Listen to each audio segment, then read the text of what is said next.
President Trump appears to have a lot of support among some voters. In a straw poll taken over the weekend, attendees at the Conservative Political Action Conference, or CPAC, picked Trump as their favorite for the 2024 Republican presidential nomination.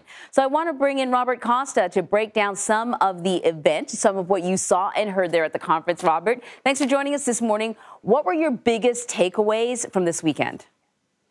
When the former president arrived at CPAC, he was arriving at his political home. CPAC is a conference run by two Republican activists, Matt and Mercedes Schlapp, who have been longtime Trump allies. And this whole conference was framed around the Trump message celebrating the Trump presidency. So it wasn't a real surprise to see the former president win the straw poll on Sunday afternoon. But I did take note as a reporter down there that it wasn't just Trump who was appearing. So many other potential contenders for 2024 on the Republican side, from Senator Josh Hawley of Missouri to former Secretary of State Mike Pompeo. They appear just in case Trump doesn't run, or maybe even to run against Trump. Seemed to imply that he would be actually, willing to make a run in 2024. I want to play some of that sound. But they're going to find out the hard way starting on November 8th. And then again, even more so, on November 2024, they will find out like never before. We did it twice, and we'll do it again. We're going to be doing it again a third time. So, it's hard to know whether he is serious or not, but certainly hearing that, I'm sure, is going to put the chill on maybe several other contenders who might be considering running. Who else could be out there as a contender?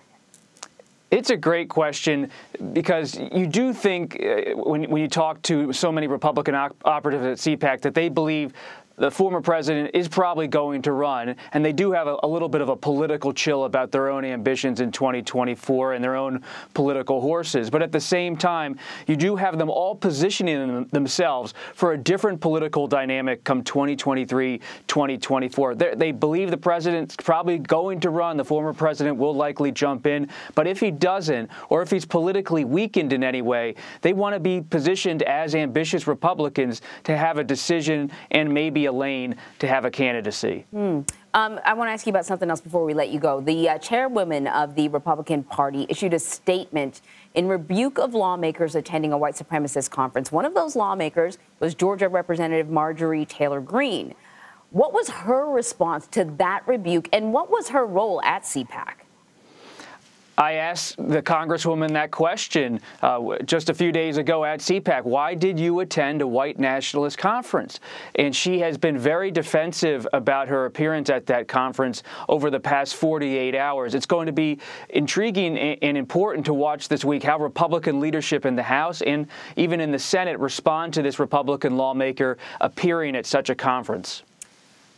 Yeah, I'm actually going to be very curious to hear that. I want to pivot back a little bit to for the former President Trump.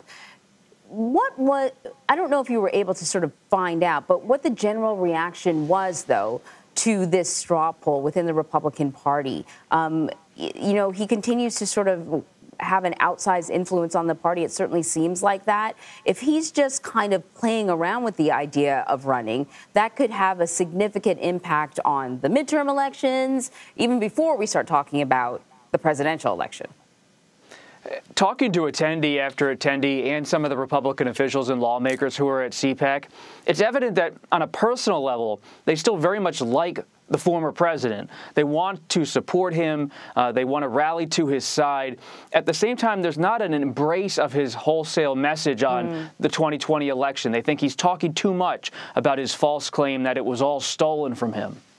Yeah, he mentioned that he had won twice in that little clip that we played, that he had won twice and he's going to do it again. If he had actually won twice, he would not be able to run again. Did anybody point that out?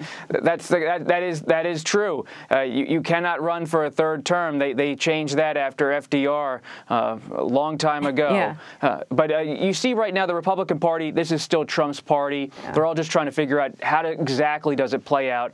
For now, CPAC was still Trump country. It certainly seems like that. Robert, thank you very much and welcome. Thank you.